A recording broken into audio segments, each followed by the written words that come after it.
إن الحمد لله نحمده ونستعينه ونستغفره ونؤمن به ونتوكل عليه ونعوذ بالله من شرور أنفسنا ومن سيئات أعمالنا من يهده الله فلا مضل له ومن يضلله فلا هادي له وأشهد أن لا إله إلا الله وحده لا شريك له وأشهد أن محمدًا عبده ورسوله أما بعد فإن خير الحديث كتاب الله وخير الهدي هدي محمد صلى الله عليه وسلم وشر الأمور محدثاتها فإن كل محدثة بدعة وكل بدعة ضلالة والضلالة في النار أما بعد فأعوذ بالله السميع العليم من الشيطان الرجيم لله ملك السماوات والأرض يخلق ما يشاء يهب لمن يشاء إناثا ويهب لمن يشاء الذكور أو يزوجهم ذكرانا وإناثا ويجعل من يشاء عقيما إنه عليم قدير.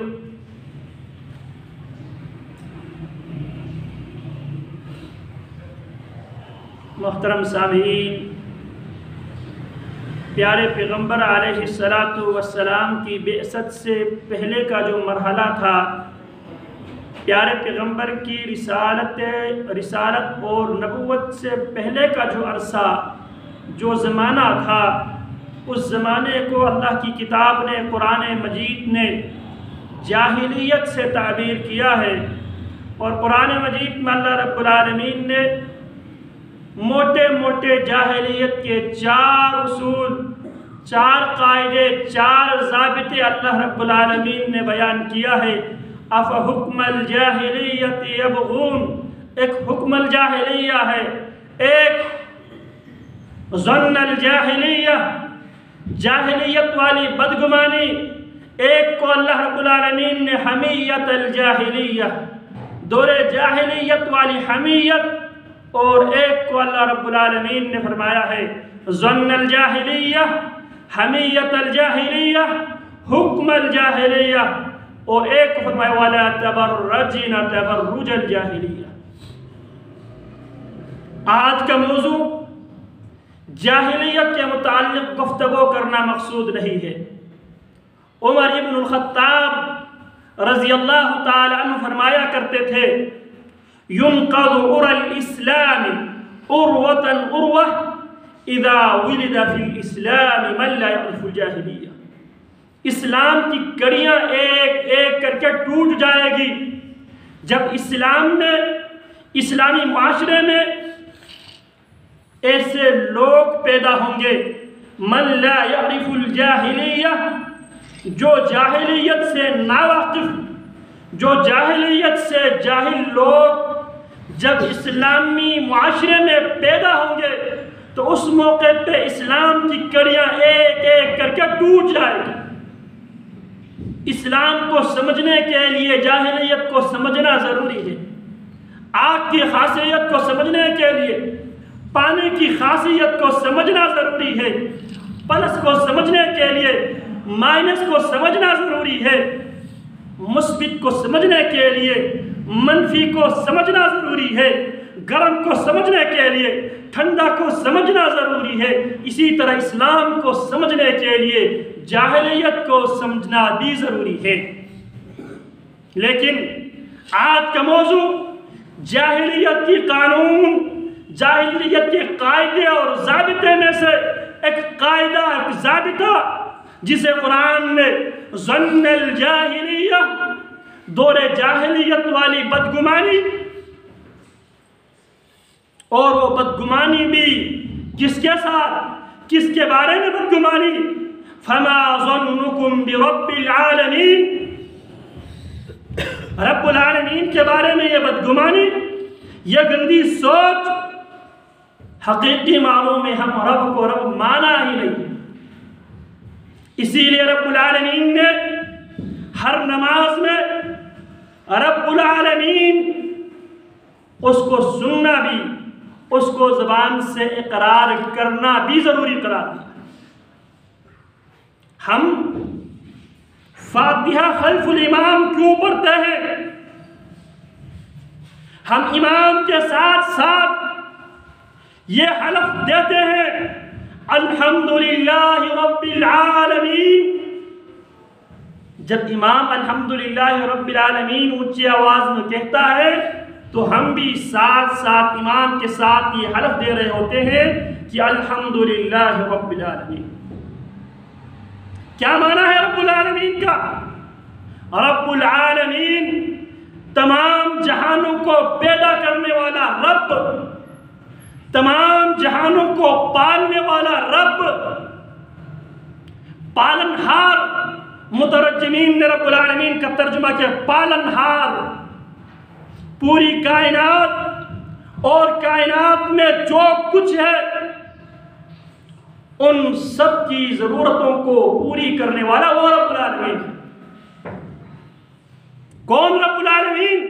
وَمَا مِن دَابَّةٍ إِلَّا عَلَى اللَّهِ رِزْقُهَا وَيَعْلَمُ مُسْتَقَرَّهَا وَمُسْتَوْدَعَهَا۔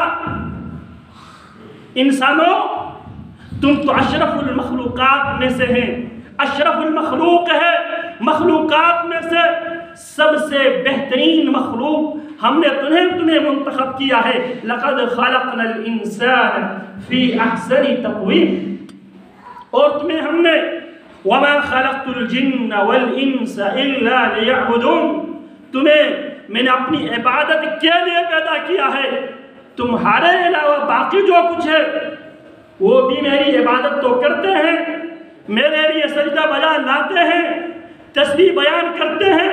سبح للہ ما فی السماوات وما فی الارض، جو آسمانوں میں ہے، جو زمینوں میں ہے، جو آسمان اور زمین کے درمیان جو خلائی مخلوق ہے وہ بھی اللہ رب العالمین کی تسبیح بیان کرتی ہے۔ وَلَكِنْ لَا تَفْقَهُونَ تَسْبِيحَهُمْ، لیکن تمہیں ان کی تسبیح بیان کرنے کی، تسبیح کرنے کا جو طور و طریقہ تمہارے سمجھ سے بالا تر ہے۔ لیکن اس کے باوجود اللہ فرماتے ہیں هُوَ الَّذِي خَلَقَ لَكُم مَّا فِي الْأَرْضِ جَمِيعًا، یہ میری تسبیح یہ مخلوق بیان کرتی ہے، لیکن اللہ فرماتے ہیں ان مخلوق کو میں نے تو تمہارے لیے پیدا کیا۔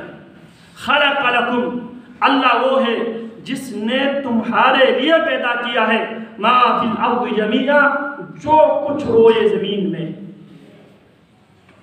تو اللہ رب العالمین نے انسان اور وہ تمام اشیاء جنہیں رب العالمین نے انسانوں کے لیے پیدا کیا ہے ان کے بارے میں بھی اللہ فرماتے ہیں وَمَا مِن دَابَّةٍ إِلَّا عَلَى اللَّهِ رِزْقُهَا وَيَعْلَمُ مُسْتَقَرَّهَا وَمُسْتَوْدَعَهَا۔ کائنات میں جو کچھ ہے، وَمَا مِن دَابَّةٍ، جتنے بھی روح، جانوروں کی صورت میں، پرندوں کی صورت میں، درندوں کی صورت میں، وَمَا مِن دَابَّةٍ إِلَّا عَلَى اللَّهِ رِزْقُهَا، تمام ذی روح، تمام جانداروں کی رزق کی ذمہ داری میرے رب پر ہے۔ وَيَعْلَمُ مُسْتَقَرَّهَا وَمُسْتَوْدَعَهَا، میرا رب ان جانوروں کی، ان جانداروں کے مستقر ٹھکانے کو بھی میرا رب جانتا ہے۔ وَمُسْتَوْدَعَهَا، اور جہاں وہ سٹور کرتے ہیں وہ بھی میرا رب جانتا ہے۔ کائنات میں دو مخلوق اپنے رزق سٹور کرتی ہے، ایک انسان اور ایک چونٹی۔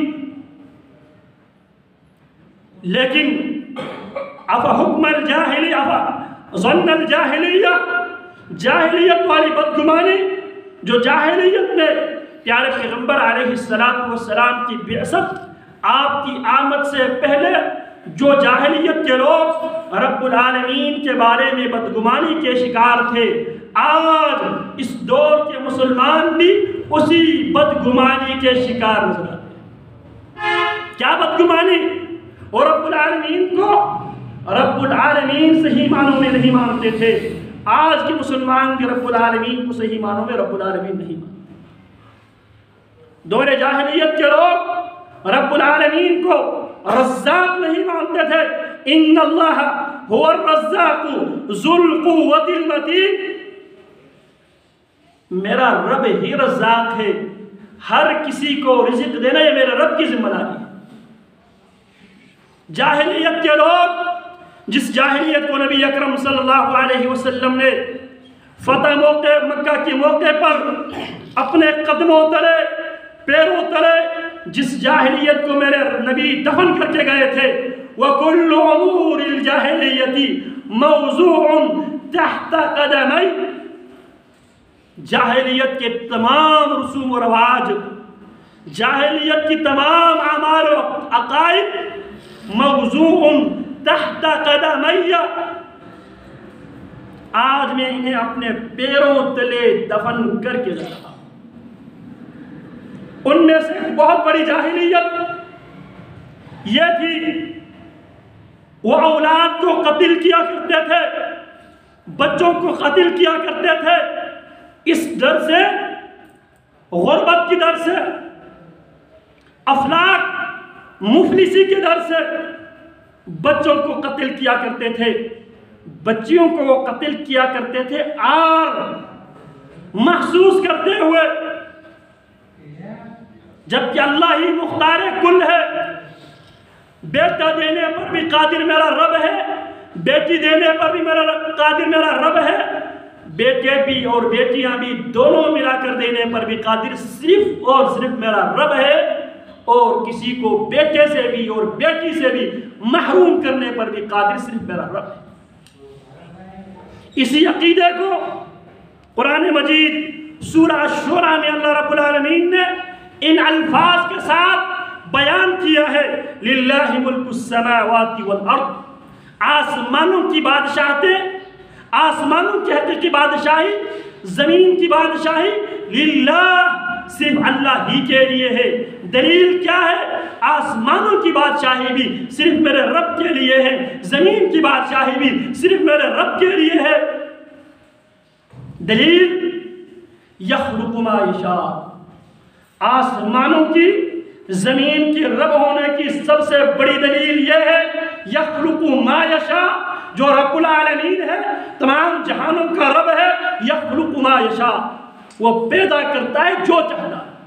یخلق ما یشاء، وہ جو چاہتا ہے، جس طرح چاہتا ہے، جیسا چاہتا ہے، جب چاہتا ہے. میرا رب ہی پیدا کرنے پر قادر ہے.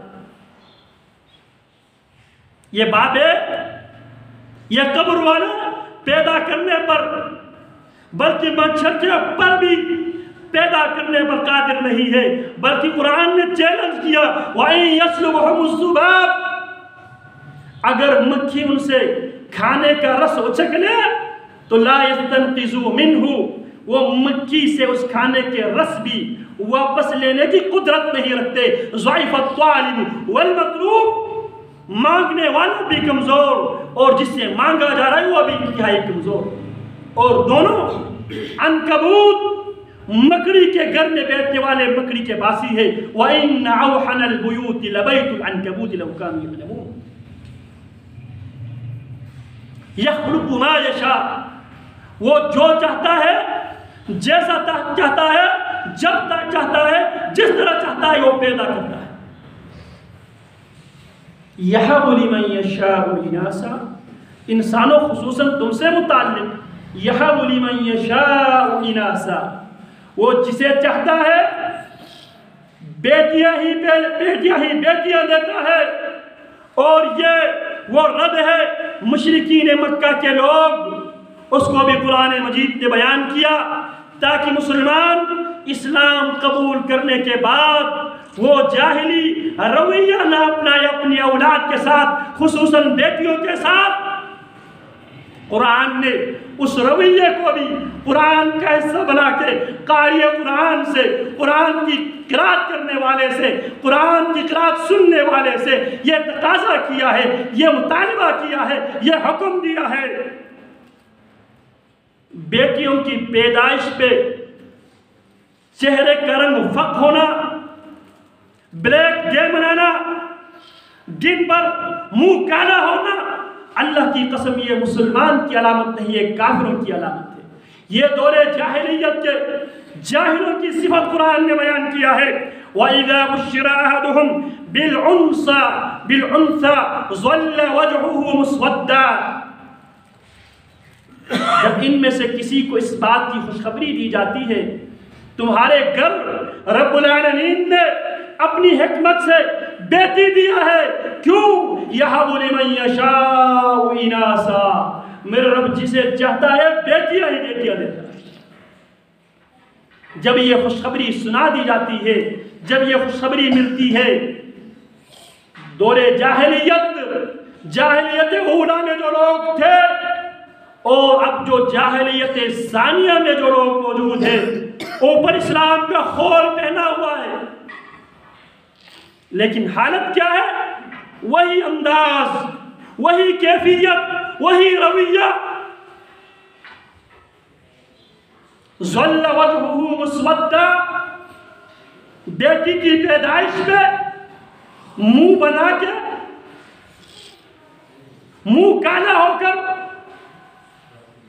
دن بھر لوگوں سے چھپتے پھرنا، یہ کافروں کی علامت ہے، مسلمانوں کی علامت نہیں ہے۔ اب کفار دور جاہلیت کے لوگ بیٹیوں کی پیدائش اپنے لیے یوم سیاہ کے طور پہ منایا کرتے تھے، وہ خود سیاہ ہوا کرتے تھے۔ اسی لیے میرے رب نے جب قرآن مجید میں انسانوں کی تخلیق کے بارے میں انسانوں کو بتلانا چاہا، میرے رب نے بیٹی کو پہلے ذکر کیا۔ یَهَبُ لِمَن یَشَاءُ إِنَاثًا، میرا رب وہ ہے جسے چاہتا ہے بیٹیاں ہی بیٹیاں دیتا ہے۔ وَإِذَا بُشِّرَ أَحَدُهُمْ بِالْأُنثَىٰ ظَلَّ وَجْهُهُ مُسْوَدًّا وَهُوَ كَظِيمٌ يَتَوَارَىٰ مِنَ الْقَوْمِ مِنْ سُوءِ مَا بُشِّرَ بِهِ أَيُمْسِكُهُ عَلَىٰ هُونٍ أَمْ يَدُسُّهُ فِي التُّرَابِ عَلَىٰ سَاءَ مَا يَحْكُمُونَ۔ وَإِذَا بُشِّرَ أَحَدُهُمْ بِالْأُنثَىٰ، جب ان میں سے کسی کو بیٹی کی پیدائش کی خبر دی جاتی ہے، خوشخبری دی جاتی ہے، ظل وجہہ مسودہ، اس کا چہرہ فق ہو جاتا ہے، سیاہ ہو جاتا ہے، وہو کظیم، اندر سے وہ غصے سے آپے سے باہر ہو جاتا ہے، یتوارا من القوم، وہ قوم سے چھپتا پھرتا ہے، ایمسکہ علی ہون ام یدسہ فی التراب، ذلت برداشت کر کے، آر برداشت کرتے ہوئے، کیا اس بچی کو، اس بیٹی کو میں پالوں یا میں آر کے لیے، آر کے مقابلے میں سنگدلی کو، درندگی کو اپناتے ہوئے، درندہ بنتے ہوئے، ام یدسہ فی التراب، یا میں اس بچی کو، اس بیٹی کو مٹی میں دبا دوں، دفنا دوں۔ اللہ اکبر کبیرہ۔ آج میاں والی میں 7 دن کی ایک معصوم، ایک بچی کے اوپر، ایک بیٹی کے اوپر درندہ صفت باپ نے دور جاہلیت کے اس رسم و رواج کو زندہ کرتے ہوئے جب گولیاں اس نے 5 فائر کی، پوری دنیا چیخ اٹھی۔ لیکن ہمارے معاشرے میں ہر محلے کے اندر کتنی ایسی بیٹیاں ہیں، کتنے ایسے اولاد ہیں جن کو ہم ہر ہفتے میں، ہر مہینے میں درندہ صفت ڈاکٹروں کے پاس جا کے ہم ان کو دوائیوں کے ساتھ ماں کے رحم میں ٹکڑا ٹکڑا کر کے، ان کو اندر ماں کی پیٹ میں قتل کر کے انسانیت کی تسلیل کرتے ہوئے ہسپتالوں کی گولا دان میں پھینکتے ہیں۔ وجہ کیا؟ وہی جاہلی سوچ، بیٹی اگر پیدا ہو جائے آگ، اور بیٹا کی پیدائش پر ناخوش کیوں ہے؟ یہ بھی قرآن نے بیان کیا۔ اللہ اکبر۔ وَلَا تَقْتُلُوا أَوْلَادَكُمْ مِنْ إِمْلَاقٍ نَحْنُ نَرْزُقُكُمْ وَإِيَّاهُمْ۔ قرآن مجید نے ایک عجیب انداز میں 2 بار ذکر کیا ہے، وَلَا تَقْتُلُوا أَوْلَادَكُمْ مِنْ إِمْلَاقٍ، حالیہ فقر کی بنیاد پر، حالیہ غربت کی بنیاد پر اپنی اولاد کو قتل نہ کرو۔ نَحْنُ نَرْزُقُكُمْ، تمہارے بھی رازق ہم ہیں، وَإِيَّاهُمْ، ان کے بھی رازق ہم ہیں۔ ایک اس غربت کی وجہ سے جس غربت کو آپ فیس کر رہا ہے، اس بنیاد پہ قتل کرنے سے منع کیا، وَلَا تَقْتُلُوا أَوْلَادَكُمْ مِنْ إِمْلَاقٍ، اپنی اولاد کو غربت کی وجہ سے قتل نہ کرو۔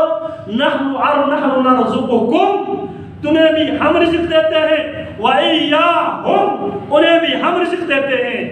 اور ایک وجہ بیان کیا، شاید مستقبل میں غریب ہو جائے۔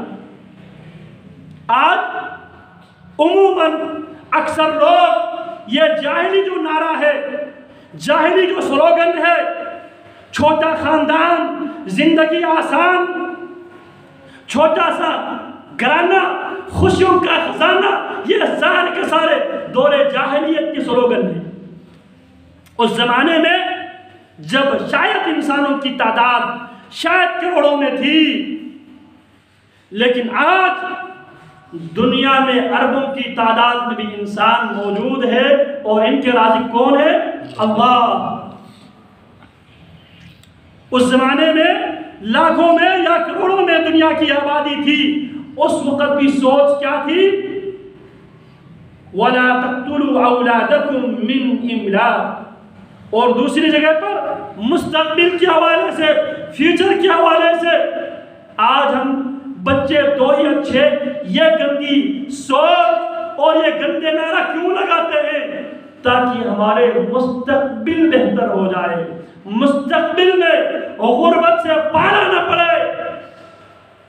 قرآن نے اس کو بھی ایڈریس کیا، اللہ اکبر کبیرہ، وَلَا تَقْتُلُوا أَوْلَادَكُمْ خَشْيَةَ إِمْلَاقٍ۔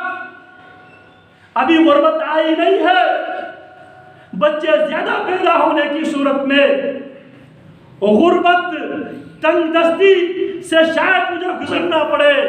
اللہ فرماتے اس ڈر سے بھی، ایک ہے غربت آئی ہوئی ہے، اس وجہ سے بھی اولاد کو قتل نہیں کرنا، یہ حرام ہے، اور ایک مستقبل میں متوقع غربت کی وجہ سے بھی، اس خوف کی وجہ سے بھی اولاد کو قتل نہیں کرنا۔ اللہ اکبر کبیرہ۔ نحن نرزقهم، اب پہلے میں اللہ نے فرمایا نحن نرزقکم، حالیہ غربت میں گھبرانے کی ضرورت نہیں ہے، تمہیں بھی ہم رزق دیتے ہیں اور انہیں بھی ہم رزق دیتے ہیں۔ اور یہاں پر فرمایا نحن نرزقهم، ان کو بھی ہم رزق دیتے ہیں، وَإِيَّاكُمْ، اور تمہیں بھی ہم رزق دیتے ہیں۔ پیارے پیغمبر کیا فرمایا کرتے تھے؟ أَلَا وَإِنَّ نَفْسًا لَن تَمُوتَ حَتَّى تَسْتَكْمِلَ رِزْقَهَا، یاد رکھو کوئی بھی نفس اس وقت تک نہیں مرے گا، اس وقت تک اس پر موت نہیں آئے گی جب تک وہ اپنا رزق پورا کھا نہ لے۔ تو پیارے پیغمبر علیہ السلام نے اس جاہلی سوچ کو ختم بھی کیا تھا، اور خود محمد الرسول اللہ صلی اللہ علیہ وسلم کی اولاد کی تعداد، آپ کی 4 بیٹیاں تھیں، سیدہ زینب بنت رسول اللہ صلی اللہ علیہ وسلم، سیدہ رقیہ، سیدہ زینب، سیدہ ام کلثوم، اور سیدۃ نساء اہل الجنہ فاطمہ بنت محمد صلی اللہ علیہ وسلم۔ 4 آپ کی بیٹیاں تھیں، 3 آپ کے بیٹے تھے، قاسم بن محمد الرسول اللہ، عبداللہ بن محمد الرسول اللہ، ابراہیم بن محمد الرسول اللہ صلی اللہ علیہ وسلم۔ اور امت کو حکم کیا دیا تھا محمد الرسول اللہ نے؟ تزوجوا الولود الودود فإنی مکاثر بکم الامم، تزوجوا الولود الودود، تزوجوا الولود الودود، بہت زیادہ محبت کرنے والی، بہت زیادہ اولاد پیدا کرنے والی خواتین کے ساتھ، عورتوں کے ساتھ شادی کرو۔ حکمت کیا ہے؟ فَإِنِّي مُكَاثِرٌ بِكُمُ الْأُمَمَ، قیامت کے دن میں سب سے زیادہ امتی والا نبی اور رسول بنوں گا اللہ کی توفیق سے، اور جتنے میری امتی پیدا ہوں گے، جتنے لوگ میری سنت پر چلیں گے، جتنے لوگ میری شریعت پر عمل کریں گے، اتنے زیادہ محمد رسول اللہ صلی اللہ علیہ وسلم کو درجات میں رب العالمین بلندی عطا کرے گا۔ کیوں؟ پیارے پیغمبر نے اصول یہ بیان کیا، من دل الی الخیر فلہ مثل اجر فاعلہ، جو کسی کو کسی خیر کی طرف رہنمائی کرتا ہے اس کو اس خیر کے فاعل کے برابر رب اجر عطا فرمائے گا۔ ہم سب کو خیر کی طرف رہنمائی کرنے والا، ہم سب کو حق اور باطل کے درمیان تمیز کرانے والا، ہم سب کو توحید اور شرک کے درمیان، سنت اور بدعت کے درمیان، خرافات اور رسومات اور پیارے پیغمبر کے طریقے کے درمیان فرق کرنے والی ذات کون ہے؟ کون سی وہ ہستی ہے جس نے ہمیں بتایا ہے لوگوں توحید یہ ہے، شرک یہ ہے، سنت یہ ہے، بدعت یہ ہے، جائز یہ ہے، حرام یہ ہے، حق یہ ہے، باطل یہ ہے، وَمُحَمَّدٌ فَرْقٌ بَيْنَ النَّاسِ صلی اللہ علیہ وسلم۔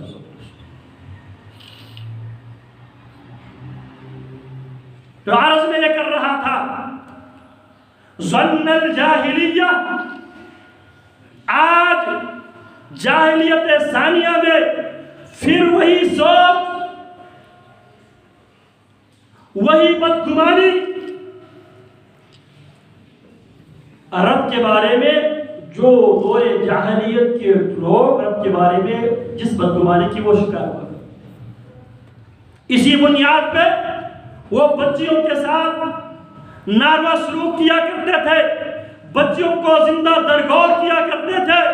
میرے مصطفیٰ دنیا میں تشریف لے کے آئے، بیٹی کے لیے وہ حق دیا، بلکہ بعض موقعوں پر قرآن مجید نے بچی کو، بیٹی کو بیٹوں سے افضل قرار دیا۔ وَلَيْسَ الذَّكَرُ كَالْأُنثَىٰ، وَلَيْسَ الذَّكَرُ كَالْأُنثَىٰ، بیٹے بیٹیوں کی طرح نہیں ہے۔ جناب مریم نے ربی انی نظرت لک ما فی بطنی محررا، اللہ جو میرے پیٹ میں ہے، جو میرے رحم میں ہے، تیری گھر کی آبادی کے لیے، تیری گھر کی آباد کاری کے لیے، تیرے دین کی آبیاری کے لیے، تیرے دین کی دعوت، تیرے دین کی تبلیغ آگے بڑھانے کے لیے، جو اولاد میری پیٹ میں ہے اللہ میں اس کو آزاد کرنے کی نظر کرتی ہوں۔ جب بچی پیدا ہوئی، بیٹی پیدا ہوئی، کہنے لگی ربی انی وضعتها انثى، اللہ میں نے نظر تو یہ مانی تھی جو بیٹا پیدا ہوگا تیرے گھر کے خادم کے طور پہ، تیرے دین کے خادم کے طور پہ میں اس کو وقف کر دوں گی۔ اب مسئلہ تو یہ ہے بیٹی پیدا ہوئی ہے، رب العالمین نے مریم کون؟ اللہ اکبر کبیرہ، رسول اللہ صلی اللہ علیہ وسلم فرماتے ہیں کمل من الرجال کثیرون، مردوں میں سے کمال کے درجے تک، کمال کی حد تک بہت سے مرد پہنچ چکے ہیں، اور عورتوں میں سے یہ شرف چند خواتین کو ہی یہ شرف حاصل ہوا ہے۔ ان میں سے ایک مریم بنت عمران، ایک مریم جو عمران کی بیٹی ہے، جسے قرآن نے مختلف انداز میں یاد کیا ہے، وَمَرْيَمُ ابْنَتُ عِمْرَانَ الَّتِي أَحْصَنَتْ فَرْجَهَا، مریم کی، عمران کی وہ پاک دامن بیٹی، الَّتِي أَحْصَنَتْ فَرْجَهَا، جس نے اپنی آبرو کی، اپنی عزت کی، جس نے مکمل طور پر حفاظت کی، یہ وہ مریم ہے۔ اس کی ماں کہتی ہے رب انی وضعتها انثى، اللہ یہ تو بیٹی پیدا ہوئی ہے۔ اللہ نے کیا فرمایا مریم کی والدہ کو، وَلَيْسَ الذَّكَرُ كَالْأُنثَىٰ، فکر کرنے کی ضرورت نہیں ہے بیٹا بیٹی جیسے نہیں ہے، بلکہ بعض مفسرین نے سورہ الکہف کی اس آیت کی تفسیر یہ کی ہے، المال والبنون زینة الحیاة الدنیا والباقیات الصالحات خیر عند ربک ثوابا وخیر عملا۔ المال والبنون، مال اور بیٹے جو ہے، زینت الحیات الدنیا، یہ دنیا کی زندگی کی صرف زیب و زینت کی حد تک ہے، والباقیات الصالحات، اور باقی رہنے والی بیٹیاں خیر، بیٹوں کے مقابلے میں، اموال کے مقابلے میں خیر کئی گنا بہتر ہے، عملا ثوابا، ثواب کے لحاظ سے بھی، وخیر عملا، امید کے لحاظ سے بھی، امید کے لحاظ سے بھی اور عمل کے لحاظ سے بھی بیٹوں اور دولت کے مقابلے میں بیٹیاں کئی گنا بہتر ہے، کئی گنا بہتر ہے۔ اور میرے رب نے بھی تخلیق انسانیت کی بارے میں جب بتائی، کیا فرمایا؟ یَهَبُ لِمَن یَشَاءُ إِنَاثًا، پہلے بیٹیوں کو ذکر کیا۔ یہ بیٹیاں باپ کی سلطنت کی شہزادیاں ہیں۔ آج اس جاہلیت میں بہت کم لوگ بولتے ہیں، الٹراساؤنڈ کرنے کے بعد اگر معلوم ہو جائے بیٹی ہے، یا تو اسے ماں کی پیٹ میں ہی میڈیسن دے کر درندے ڈاکٹر ان کو کاٹ کاٹ کے ٹکڑا ٹکڑا کر کے ماں کی پیٹ سے نکال کر ہسپتالوں کی کوڑا دان میں پھینک دیتے ہیں۔ اور یہ وہی جاہلیت ہے، وَإِذَا الْمَوْعُودَةُ سُئِلَتْ بِأَيِّ ذَنبٍ قُتِلَتْ، قیامت کے دن ہوگا، رب کی عدالت لگے گی، پوچھا جائے گا وَإِذَا الْمَوْعُودَةُ سُئِلَتْ بِأَيِّ ذَنبٍ قُتِلَتْ، اس بیٹی کو زندہ کر کے، بیٹیوں سے نفرت کرنے والوں سن لو، وَإِذَا الْمَوْعُودَةُ سُئِلَتْ بِأَيِّ ذَنبٍ قُتِلَتْ، کس جرم میں زندہ درگور کیا گیا، کس جرم میں 5 فائر لگی، تیری جرم کیا ہے؟ وَإِذَا الْمَوْعُودَةُ سُئِلَتْ بِأَيِّ ذَنبٍ قُتِلَتْ، کس جرم میں تمہیں تمہاری ماں کی پیٹ میں دوائیاں دے کر ٹکڑے ٹکڑے کر کے قتل کر دیا گیا تھا؟ بِأَيِّ ذَنبٍ قُتِلَتْ، کس جرم میں کوڑا دان میں پھینکا گیا تھا؟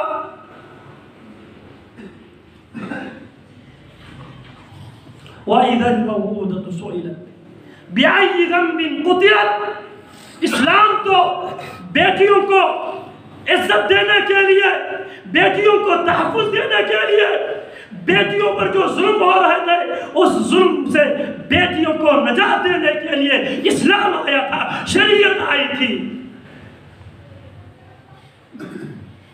میرے نبی نے بیٹیوں کو پال کر اپنے بیٹی کے بارے میں یہ فرما کر، فاطمہ بضعۃ منی من اذاها فقد اذانی، فاطمہ محمد الرسول اللہ کی جسم کا حصہ ہے، جس نے فاطمہ کو تکلیف پہنچائی حقیقت میں اس نے فاطمہ کے ابا محمد الرسول اللہ صلی اللہ علیہ وسلم، رسول اللہ صلی اللہ علیہ وسلم نے من آل جاریتین، یہ پیغام بھی دیا تھا، یہ پیکج بھی بتایا تھا، یہ خوشخبری بھی دی تھی، تاکہ مسلمان اس جاہلی سوچ کا، اس جاہلی رسم و رواج کا، اس جاہلی روایات کا حصہ نہ بنے۔ من آل جاریتین، جو اپنی 2 بیٹیوں کی پرورش کرتا ہے، حتی تبلغا بلوغت تک، پھر بلوغت کے بعد بلوغت تک بیٹیاں باپ کے پاس ایک امانت ہے۔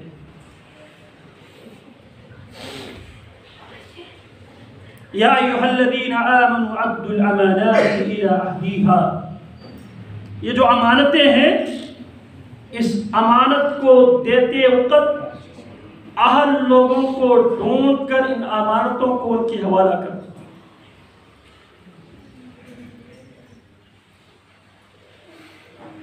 یہ امانت بھی انتہائی نازک ترین امانت ہے۔ پیارے پیغمبر علیہ السلام کسی سفر پہ تھے، 7 خواتین بھی تھی، اور خواتین سوار تھی اونٹوں پر۔ اللہ اکبر کبیرہ، صحابی نے، ساتھی نے اونٹ کو تیز چلانا چاہا، کیا فرمایا پیارے پیغمبر نے؟ رفقاً بالقواریر، رفقاً بالقواریر، یہ شیشے ہے، یہ کانچ ہے، ان کے ساتھ نرمی والا معاملہ اختیار کریں۔ حتیٰ تبلغا، یہاں تک کہ وہ دونوں بیٹیاں بلوغت کو پہنچ جائے۔ اس کے بعد عد الامانات الی اہلیھا، یہ امانتیں ہیں، اس کے اہل لوگ ڈھونڈ کر ان کے حوالے کر دو۔ اسی لیے اسلام نے بیٹیوں کے رشتے کے معاملے میں، بیٹیوں کا رشتہ حساس ہے، بیٹیاں اسلام کی نگاہ میں، اسلام کی نظر میں فضیلت رکھتی ہے، بیٹیاں مقام رکھتی ہے۔ اسی لیے فرمایا بیٹی کو اپنا فیصلہ کرنے نہ دو، تم باپ نے سارے گھر کے افراد سر جوڑ کر اس بیٹی کے بارے میں سوچو بچار کے بعد اس بیٹی کو عقد میں دے دو،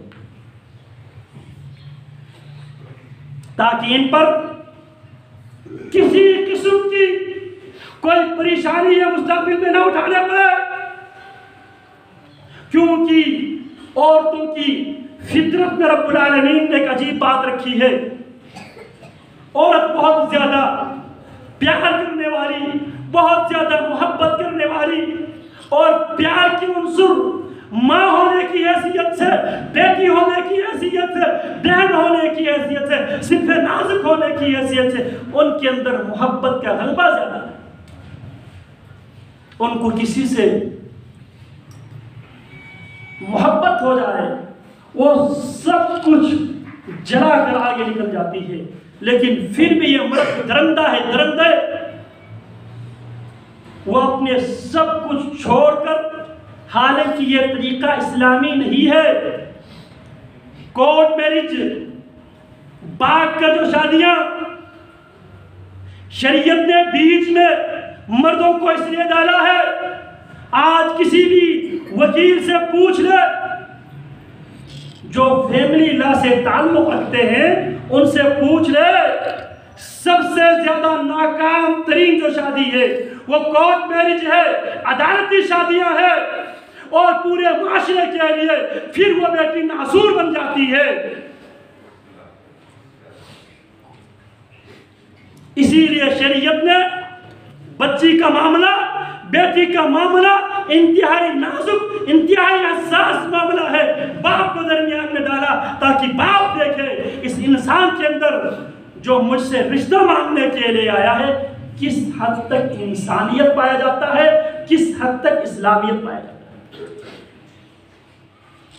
بعد میں یہ کر رہا تھا، وہ اپنے سب کچھ لٹا کر جاتی ہے، چند مہینوں بعد اس لڑکے کو اس کے رشتہ دار، اس کے دوست یار، وہ سارے ظالم اس طرح فیڈ بیک دیتا ہے، یہ لڑکی اگر اپنے والدین، اپنے خاندان، اپنی برادری کو چھوڑ کر تیرے ساتھ بھاگ کر آ سکتی ہے تو کل تجھے چھوڑ کر کسی اور کے ساتھ بھی جا سکتی ہے، لہذا یہ عورت یہ بیوی کے قابل نہیں ہے، اس کو چھوڑ۔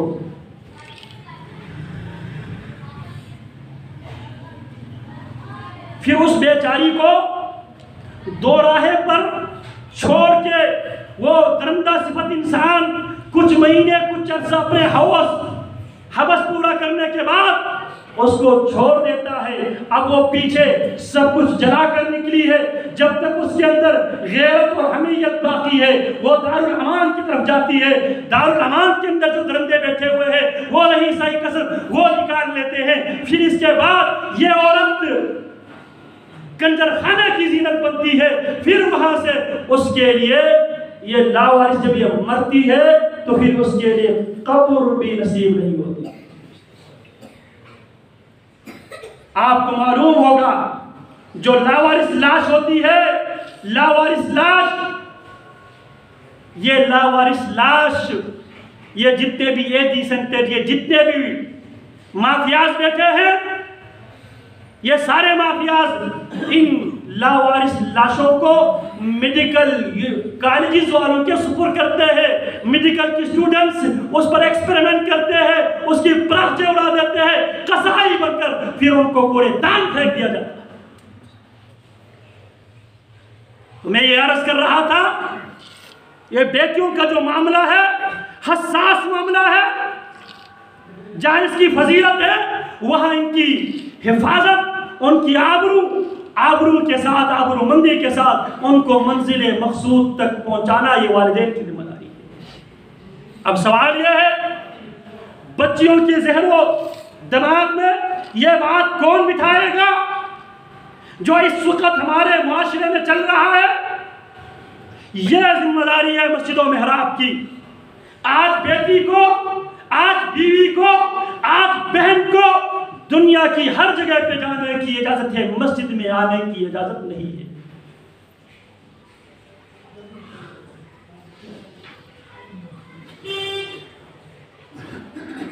اللہ کی توفیق اور اس کی مدد کے ساتھ ہمارے اس مسجد کی انتظامیہ نے پہلے چھوٹے بنیادوں پر پچھلے کمرے کو خاص کیا تھا.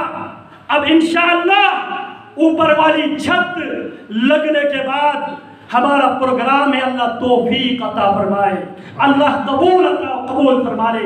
اللہ کی قسم تحدیث نعمت کے طور پہ بتاتا ہوں، ہم اس میں فخر کی بنیاد پر نہیں، عجز و انکساری کی بنیاد پر یہ جو کچھ ہوا ہے یہ ہمارے رب کی توفیق سے ہوا ہے. اس میں ہمارا کوئی کمال نہیں ہے. الحمدللہ الذی ہدانا لہذا وما كنا لنہتدی لولا ان ہدانا اللہ.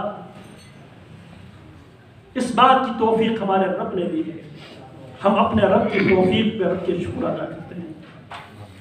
تو انشاءاللہ ہم بڑے پیمانے پہ خواتین کے لیے اوپر کی جو چھت، اسی بات کو مد نظر رکھتے ہوئے انہی باتوں کی تربیت ہماری خواتین کو، ہماری بیٹیوں کو دینے کی اسی سوچ کے ساتھ ہم نے کام شروع کیا اللہ کی توفیق سے.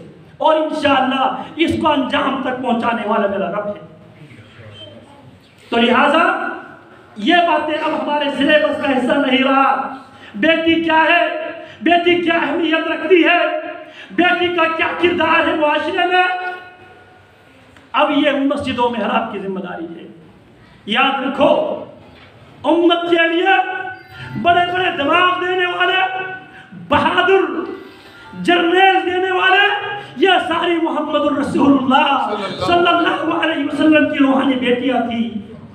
اسی لیے جب خالد بن الولید رضی اللہ تعالی عنہ مارکوں کے مار کے سر کر رہے تھے، اس موقع پہ صدیق اکبر رضی اللہ تعالی عنہ نے ایک بات کہی تھی.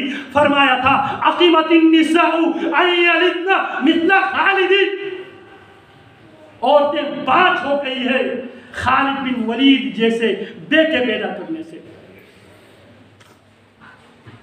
امت کو جو بڑے بڑے نام دیے ہیں، امام مالک ابو عبداللہ مالک ابن انس امام دار الہجرہ، ناصر السنہ ابو عبداللہ محمد ابن ادریس الشافعی رحمت اللہ علیہ، امام اہل سنت والجماعہ احمد ابن محمد ابن حنبل الشیبانی رحمت اللہ علیہ، اور امام المؤمنین فی الحدیث ابو عبداللہ محمد بن اسماعیل بن ابراہیم البخاری رحمت اللہ علیہ. امت کو یہ بڑے بڑے نام دینے والے کون ہیں معلوم ہے تمہیں؟ اللہ کی قسم ان سب کے پیچھے محمد کی روحانی بیٹیاں تھیں جو محمد رسول اللہ کی شریعت کے لیے درد بھی رکھتی تھی، حمیت بھی رکھتی تھی، غیرت بھی رکھتی تھی، عزت محاب عورتیں تھیں. بلکہ امام مالک رحمت اللہ علیہ کے استاد امام ربیعۃ الرائی رحمہ اللہ، ان کی بات کر کے بات کو میں ختم کرتا ہوں. اللہ اکبر کبیرہ. ان کے بعد فروغ عبد الرحمن، اس کو مال غنیمت میں کافی رقم ملے اور رقم لے کے گھر آئے تھے. اعلان جہاد ہوا. یہ مجاہد تھے، امیر کے حکم پر جہاد کے لیے نکلنے لگے. وہ خاطر بڑے رقم اپنی بیوی کو دے کر گئے. کہنے لگے کہ یہ رقم محفوظ کر کے رکھ لینا، جب میں میدان جنگ سے واپس آؤں گا اس سے ہم کچھ بناتے ہیں. مارکے پہ مارکے لڑتے چلے گئے. سیرت نگاروں نے لکھا ہے، یہ بھائی خاموش رہے، اللہ کو جزائے خیر دے، دوران جمعہ گفتگو کرنا درست نہیں ہے. خواتین بھی اس بات کو نوٹ کر لیں، جب خطبہ ہو رہا ہو اس وقت گفتگو کرنا درست نہیں ہے، تو خاموشی اختیار کرنا جزاک اللہ. تو فروغ عبد الرحمن میدان جہاد کے لیے نکلے. وہ بڑا رقم بیوی کو دے کر نکلے اور اس کی بیوی حاملہ تھی. وہ جہادی مارکوں میں آگے ہی بڑھتے گئے. غالباً کہا جاتا ہے 25 سال بعد یہ واپس آیا مسجد نبوی میں. اس کے بیٹا ابو امام ربیعۃ الرائی جو امام مالک رحمت اللہ علیہ کے استاد تھے، اس کا بیٹا ہے. ابھی بیٹا پیدا نہیں ہوا تھا، بیوی کو رقم دے کے چلا گیا. گھر آیا، اللہ اکبر کبیرہ، گھر کی دروازے پہ دستک دیا. بیٹے نے باپ کو کبھی دیکھا نہیں تھا. اس نے روکنے کی کوشش کی، آگے تھوڑا سا مماری ہوئی، تکرار ہوا، ماں تک یہ آواز پہنچی. ماں نے بیٹے سے کہا اسے آنے دو، یہ تیرا باپ ہے. اللہ اکبر کبیرہ. یہ بندہ امام ربیعۃ الرائی رحمت اللہ علیہ جلدی میں تھے، نماز بھی پڑھانا تھا مسجد نبوی میں اور لوگوں کو درس بھی دیا کرتے تھے. جلدی میں نکل گئے.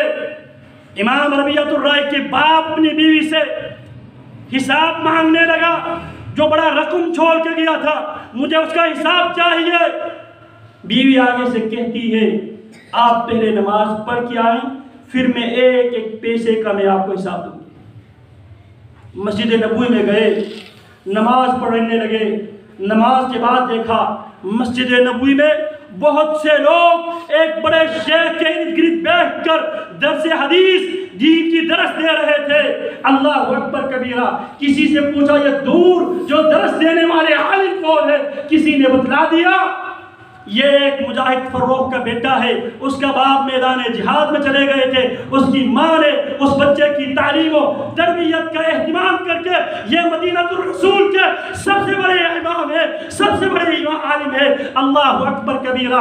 گھر واپس آئے، بیوی سے کہا بیوی مجھے حساب دو. بیوی کہنے لگی جو مسجد نبوی میں جو درس دے رہا تھا امام ربیعۃ الرائی، یہ تیرا بیٹا ہے. جتنے بھی رقم تو نے چھوڑا تھا، اللہ کی قسم سارے رقم میرے اسی بیٹے کی تعلیم و تربیت میں خرچ کی. آگے سے کہنے لگا واللہ ما ضیعتہ، واللہ ما ضیعتہ. اللہ کی قسم تو نے میرے مال ضائع نہیں کیا تھا، تو نے میرے مال ضائع نہیں کیا تھا.